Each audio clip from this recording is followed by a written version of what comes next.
ओम नमो भगवते वासुदेवाय। स्वागत है आप सभी का बरगदेश्वर महादेव मंदिर उन्नाव के इस दिव्य YouTube चैनल पर। आज हम सुनने जा रहे हैं ब्रह्मपुराण का अद्भुत प्रसंग। अक्रूर का नंदगांव में जाना, श्री राम कृष्ण की मथुरा यात्रा, गोपियों की कथा, अक्रूर को यमुना में भगवत दर्शन, उनके द्वारा की स्तुति, मथुरा प्रवेश, रजक वध और माली पर कृपा।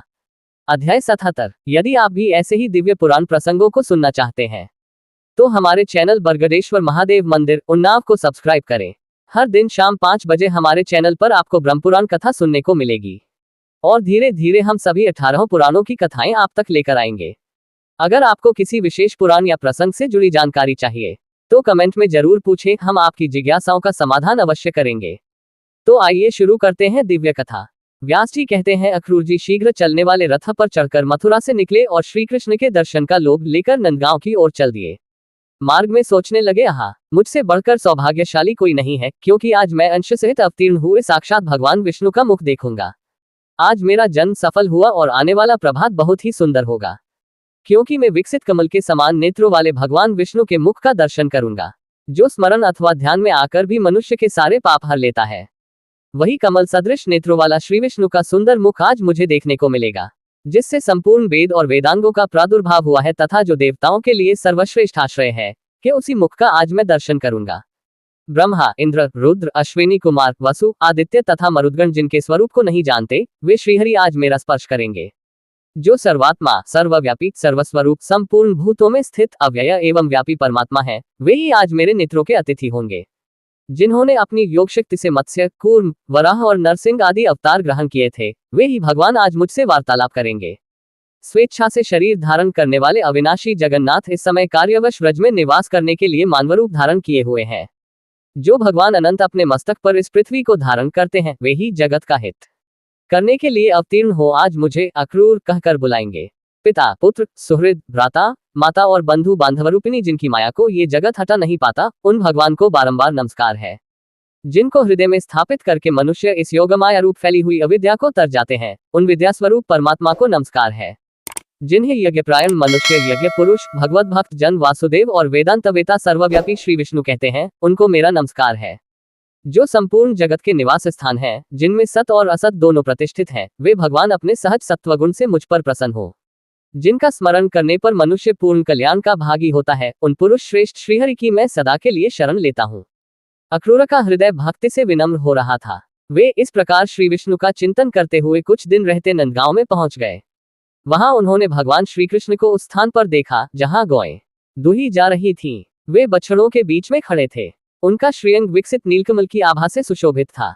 नेत्र खिले हुए कमल की शोभा धारण करते थे। वक्षस्थल में श्रीवत्स का चिन्ह प्र दिखाई देता था।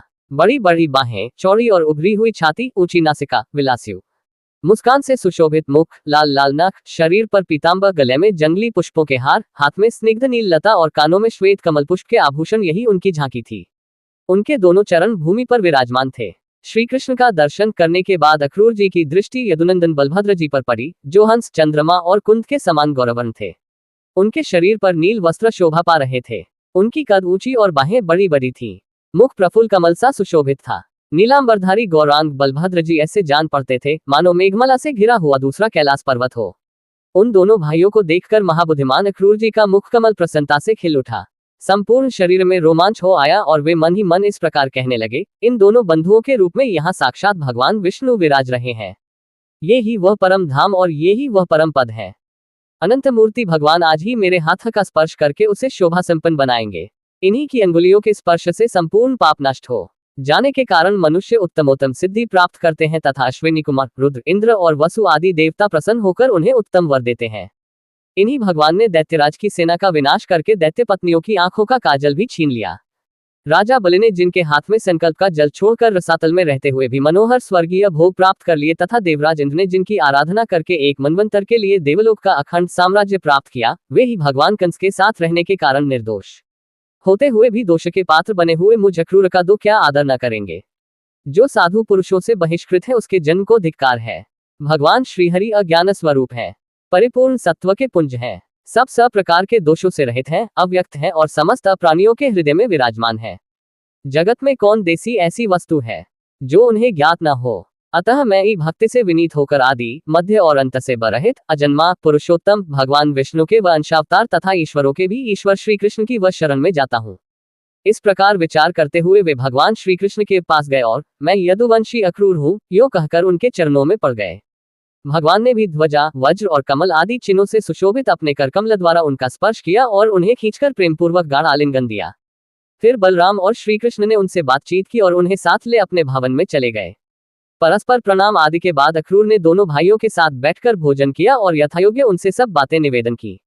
दुरात्मा दानव कंस ने वसुदेव और देवकी को जिस प्रकार धमकाया था, उग्रसेन के प्रति जैसा उसका बर्ताव था और जिस उद्देश्य से कंस ने उन्हें व्रज में भेजा था, वह सब विस्तार के साथ कह सुनाया।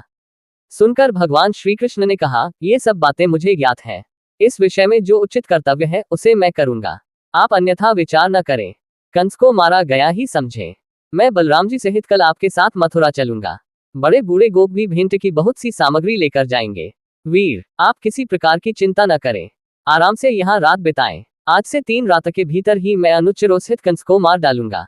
तदनंतर गोपों को मथुरा चलने का आदेश दे। अक्रूर, श्री कृष्ण तथा बलराम जी नंद के घर में सोए। सवेरा होने पर महाबली राम और श्री कृष्ण अक्रूर के साथ मथुरा जाने को तैयार हो गए। ये देख गोपियों के नेत्रों में आंसू भर आए।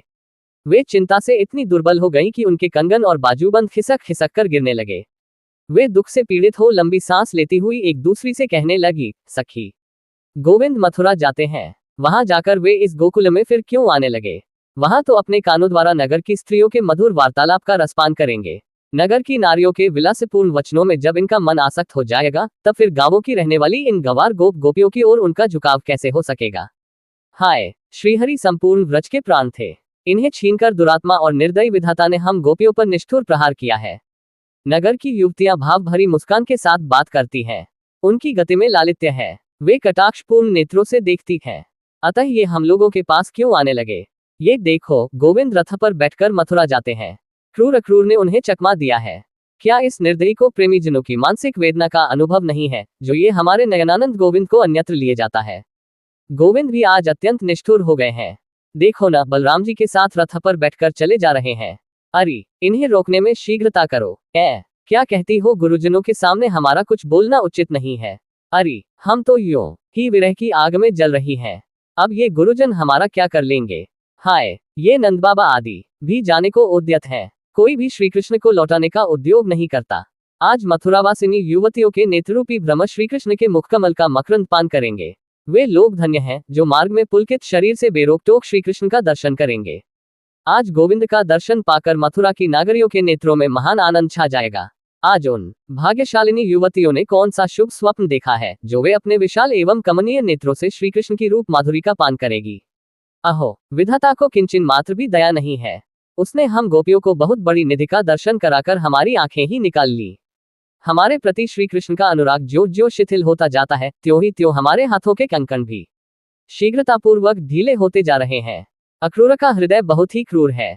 वह घोड़ों को बहुत जल्दी जल्दी हाँकता है। हम जैसी आर्त स्त्रियों पर उसे छोड़ किसको दया नहीं आएगी। अरे, वह देखो, श्री कृष्ण के रथ की धूल बहुत ऊंचे पर दिखाई देती है। हाय, अब वह धूल भी नहीं दिखाई देती। अब वह भगवान को बहुत दूर ले गई। इस प्रकार गोपियों की अत्यंत अनुराग पूर्वक देखते देखते बलराम सहित श्री कृष्ण ने व्रज के उस भूभाग का परित्याग किया। रथ के घोड़े बहुत तेज चलने वाले थे, अतः बलराम, अक्रूर और श्री कृष्ण दोपहर होते होते मथुरा के समीपवर्ती यमुना तट पर पहुंच गए। तब अक्रूर ने श्री कृष्ण से कहा, आप दोनों भाई यही रथ पर बैठे रहें। तब तक मैं यमुना के जल में नैतिक स्नान और पूजन कर लेता हूँ। श्री कृष्ण ने बहुत अच्छा कहकर उनकी बात मान ली। परम बुद्धिमान अक्रूर ने यमुना के जल में प्रवेश करके स्नान और आचमन किया। तत्पश्चात वे परब्रह्म का चिंतन करने लगे। उन्हें जल के भीतर सहस्रों फनों से युक्त बलभद्र जी दिखाई दिए। उनका शरीर कुंद के समान गौर और नेत्र कमल पत्र के समान विशाल थे। वासुकी तथा डिंभ आदि बड़े बड़े नाग उन्हें घेरे हुए स्तुति कर रहे थे। गले में सुगंधित वनमाला उनकी शोभा बढ़ा रही थी। वे 2 नील वस्त्र और सुंदर कर्णभूषण धारण किए मनोहर गेंडुली मारे जल के भीतर विराजमान थे। उनकी गोद में भगवान श्री कृष्ण दृष्टिगोचर हुए, जो सजल मेघ के समान श्याम, किंचित लालिमायुक्त विशाल नेत्रों वाले, चतुर्भुज, सुंदर और चक्र आदि आयुधों से विभूषित थे। उन्होंने 2 पीतांबर धारण कर रखे थे। विचित्र विचित्र हार उनकी शोभा बाते थे। इंद्रधनुष और विद्युन्माला से विभूषित मेघ की भांति उनकी विचित्र शोभा हो रही थी।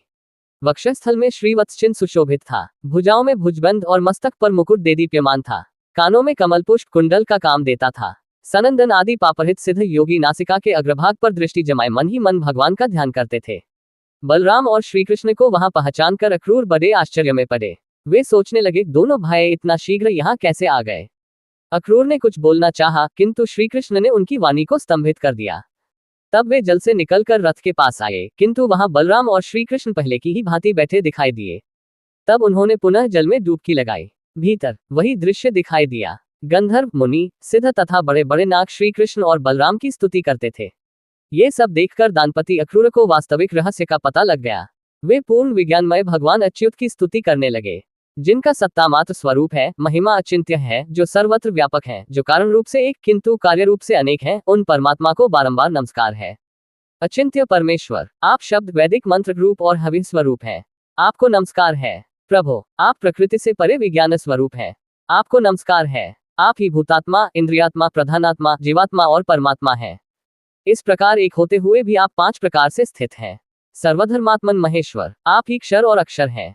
मुझ पर प्रसन्न होइए। ब्रह्मा, विष्णु तथा शिव आदि नामों से आपका ही वर्णन किया जाता है। भगवान, आपके स्वरूप, प्रयोजन और नाम आदि सभी अनिर्वचनीय हैं। आप परमेश्वर को मेरा नमस्कार है। नाथ, जहां नाम और जाति आदि कल्पनाओं का अस्तित्व नहीं है, वह नित्य, अविकारी और अजन्मा परब्रह्म आप ही है। कल्पना के बिना कोई व्यवहारिक नाम रखे बिना किसी भी पदार्थ का ज्ञान नहीं होता। इसीलिए कृष्ण, अच्युत, अनंत और विष्णु आदि नामों से आपकी स्तुति की जाती है। सर्वात्मन, आप अजन्मा परमेश्वर हैं। जगत में जितनी कल्पनाएं हैं, उन सब के द्वारा की आपका ही बोध होता है। आप ही देवता हैं, से संपूर्ण जगत है तथा विश्वरूप है। विश्वात्मन, आप विकार और भेद से सर्वथा रहित हैं। संपूर्ण विश्व में आपके सिवा दूसरी कोई वस्तु नहीं है। आप ही ब्रह्मा, महादेव जी, सूर्य धाता, विधाता, इंद्र, वायु, अग्नि, वरुण, कुबेर और यम है।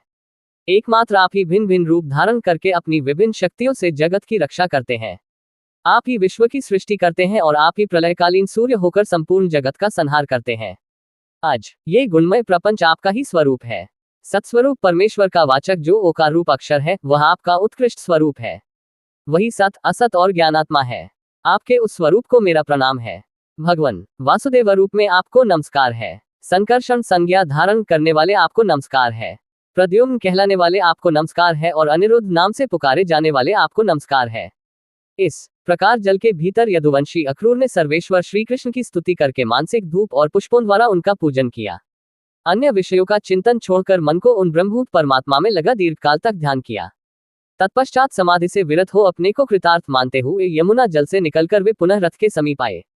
आने पर उन्होंने बलराम और श्री कृष्ण को पूर्ववत बैठे देखा। अक्रूर जी के नेत्रों से विस्मय का आभास मिलता था। ये देख श्री कृष्ण ने उनसे कहा, अक्रूर जी, आपने यमुना के जल में कौन सी आश्चर्य की बात देखी है, जो आपके नेत्र आश्चर्यचकित दिखाई देते हैं।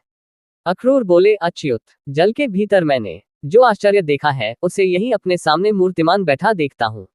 ये परम आश्चर्यमय जगत जिन महात्मा का स्वरूप है, उन्हीं आश्चर्य स्वरूप आपके साथ मेरा समागम हुआ है। मधुसूदन, अब इस विषय में अधिक कहने की क्या आवश्यकता। चलिए मथुरा चलें। मैं कंस से डरता हूँ, जो दूसरों के टुकड़ों पर जीवन निर्वाह करने वाले हैं, उन मनुष्यों के जन्म को धिक्कार है।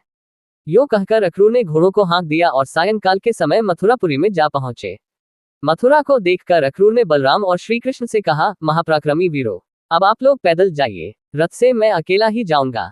मथुरा में पहुंचकर आप दोनों वसुदेव जी के घर न जाएं, क्योंकि आपके ही कारण वह बेचारा बूढ़ा कंस के द्वारा सदा अपमानित होता है।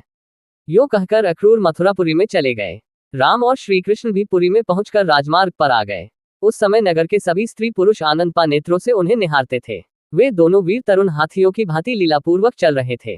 घूमते घूमते उन दोनों भाइयों ने कपड़ा रंगने वाले एक रजक को देखा। उससे अपने शरीर के अनुरूप सुंदर वस्त्र मांगे। वह राजा कंस का रजक था। राजा की कृपा पाकर उसका अहंकार बहुत बढ़ गया था। उसने बलराम और श्री कृष्ण के प्रति ललकार कर अनेक आक्षेपयुक्त कटुवचन कहे। उस दुरात्मा रजक का बर्ताव देख श्री कृष्ण कुपित हो उठे। उन्होंने थप्पड़ से मारकर उस रजक का मस्तक पृथ्वी पर गिरा दिया। उसे मारकर राम और कृष्ण ने उसके सारे वस्त्र छीन लिए और अपनी रुचि के अनुसार पीले एवं नीले वस्त्र धारण करके वे बड़ी प्रसन्नता के साथ माली के घर गए। उन्हें देखते ही माली के नेत्र आनंद से खिल उठे। वह अत्यंत विस्मित होकर मन ही मन सोचने लगा, ये दोनों किसके पुत्र हैं, कहाँ से आए हैं। एक के अंग पर पीतांबर शोभा पाता है तो दूसरे के शरीर पर नीलांबर। दोनों ही अत्यंत मनोहर दिखाई देते हैं। उन्हें देखकर माली ने समझा, दो देवता इस भूतल पर उतरे हैं। उन दोनों भाइयों के मुख कमल प्रफुल्लित दिखाई देते थे। माली ने दोनों हाथ पृथ्वी पर फैलाकर सिर से पृथ्वी का स्पर्श करते हुए साष्टांग प्रणाम किया और कहा, नाथ, आप दोनों बड़ी कृपा करके मेरे घर पधारे हैं। मैं धन्य हो गया। अब पुष्पों से आप दोनों की पूजा करूंगा। यो कहकर उसने रुचि के अनुसार फूल भेंट किए। ये सुंदर है, ये मनोहर है। यो कहते हुए उसने उनके मन में फूलों के प्रति आकर्षण पैदा किया और जो जो उन्हें पसंद आया वह सब दिया। प्रायः सभी फूल मनोहर, निर्मल और सुगंधित थे। श्री कृष्ण ने भी प्रसन्न होकर माली को वर दिया, भद्र, मेरे अधीन रहने वाली लक्ष्मी तेरा कभी त्याग न करेगी। सौम्य, तेरे बल और धन की कभी हानि न होगी। जब तक ये पृथ्वी और सूर्य रहेंगे तब तक तेरी पुत्र पौत्र आदि वंश परंपरा कायम रहेगी। तू बहुत से भोग भोग कर अंत में मेरी कृपा से मुझे स्मरण करते हुए दिव्य लोक प्राप्त करेगा। भद्र, तेरा मन हर समय धर्म में लगा रहेगा। यो कहकर बलराम सहित श्री कृष्ण माली द्वारा पूजित हो उसके घर से चले आए। यदि आपको हमारे वीडियो ज्ञानवर्धक लगे तो लाइक, शेयर और सब्सक्राइब करना न भूलें, ताकि अधिक से अधिक लोग पुराणों की इस अमृतधारा से जुड़ सकें। अगर ये जानकारी पसंद आए हो तो हमारे चैनल बरगदेश्वर महादेव मंदिर उन्नाव को लाइक, शेयर और सब्सक्राइब करना न भूलें। फिर मिलेंगे नई जानकारी के साथ।